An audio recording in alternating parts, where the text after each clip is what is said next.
Oke, hari ke-29. Tinggal satu hari lagi, maka 30 hari bercerita akan kita akhiri teman-teman. Wow, sebetulnya aku cukup amazed sih, karena dari 29 hari ini, ternyata aku bisa juga menuliskan cerpen setiap hari dan stripping guys. Terima kasih teman-teman untuk kalian yang menonton, meskipun tidak banyak, tapi aku yakin konten adalah sebuah investasi kan.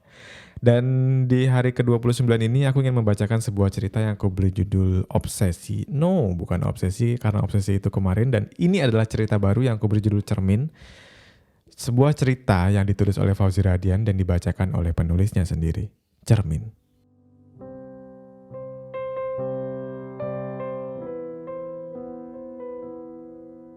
Silakan masuk Pak, jawab Dina mempersilahkan pasiennya masuk.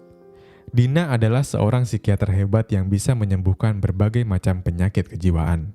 Baginya, gila bukanlah sebuah penyakit, melainkan anomali dan cara fungsi otak yang sedikit berbeda. Keluhannya apa ya Pak? Tanya Dina kepada seorang laki-laki tua yang duduk di depannya bersama seorang anak. Anak saya dok, sejak 5 tahun lalu dia tidak mau berbicara kepada siapapun dan selalu mendengar hal-hal aneh di dalam kepalanya. Kadang-kadang dia tidak mau makan. Dia juga memiliki kebiasaan membawa benda-benda tajam ke dalam kamarnya, jawab seorang laki-laki tua itu. Dina lalu terdiam. Dia memperhatikan ke dalam mata anak itu secara tajam. Melihat Dina ada di hadapannya, anak ini justru tertawa. Dan secara mengejutkan, dia berbicara kepada Dina. "Kenapa kamu memperhatikanku seperti itu?" tanya anak ini. Orang tuanya begitu terkejut. Setelah 5 tahun, ia mendengar suara anaknya lagi ketika ditangani oleh Dina. "Kamu kenapa nak?" tanya Dina dengan begitu serius kepada anak itu sambil mengusap kepalanya. Anak ini menangis dan menceritakan semua yang ada di dalam kepalanya. Dia begitu histeris karena melihat ibunya meninggal terbakar di dalam rumah, dan kebakaran tersebut disebabkan oleh dirinya. Berkat kemampuan Dina untuk memahami dan mengobati orang-orang sakit jiwa itulah, dia bisa dikenal oleh banyak orang. Setiap hari, klinik tempat prakteknya ramai dikunjungi oleh orang-orang yang memiliki gangguan mental. Hari-hari ia lalui dengan menyembuhkan pasiennya dari berbagai penyakit yang ia temukan. Di setiap malam dalam tidurnya, Dina selalu terbayang dari pasien-pasiennya yang ia temui hari itu juga, yang membuatnya kesulitan untuk tidur dengan tenang. "Dina, mau ke klinik?" tanya ibunya yang sudah duduk di depan televisi sambil menonton berita gosip-gosip artis pagi ini. "Iya Ma, Dina berangkat dulu." Dina berpamitan kepada ibunya sambil terburu-buru karena ia malas berdebat kembali dengan ibunya. "Iya, pergilah Dina. Siapa tahu kamu menemukan jodoh di klinik kesayanganmu itu. Daripada jadi perawan tua, umurmu aja sekarang udah 35. Tapi belum menikah," jawab ibunya dengan nada sarkas yang membuat hati Dina begitu sakit jika ia pulang ke rumah.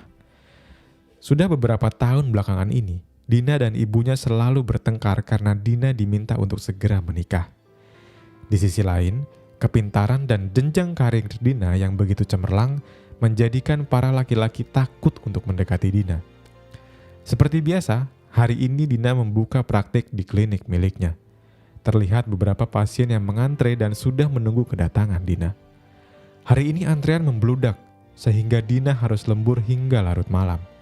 Ketika badannya lelah dan dia pulang ke rumah, bukan sebuah sapaan dari ibunya, tapi sindiran halus yang ia dapatkan.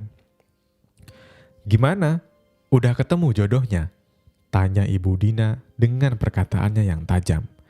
Dina yang kelelahan tidak ingin menghiraukannya. Dia pergi menuju kamar mandi dan melihat wajahnya sendiri di depan cermin.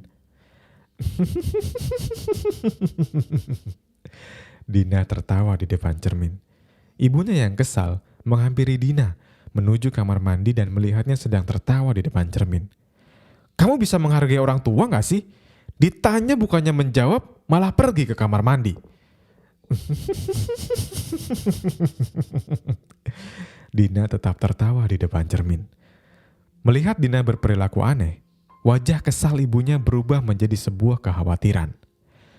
"Ibu, tahukah kamu?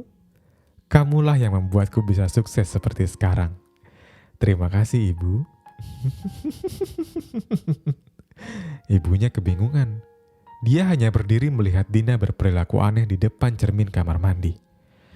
Segala perlakuanmu, segala perdebatan yang kamu lakukan kepadaku membuatku tertekan dan menjadikan pikiranku semakin terbuka. Ketika aku bertemu pasien-pasien itu, aku seperti melihat diriku sendiri di depan cermin. Karena ternyata bukan hanya mereka yang memiliki gangguan kejiwaan, tapi di sisi lain aku bisa memahami apa yang mereka rasakan. Karena orang yang bisa mengobati mereka adalah orang yang punya sakit kejiwaan juga. Iya kan, Bu?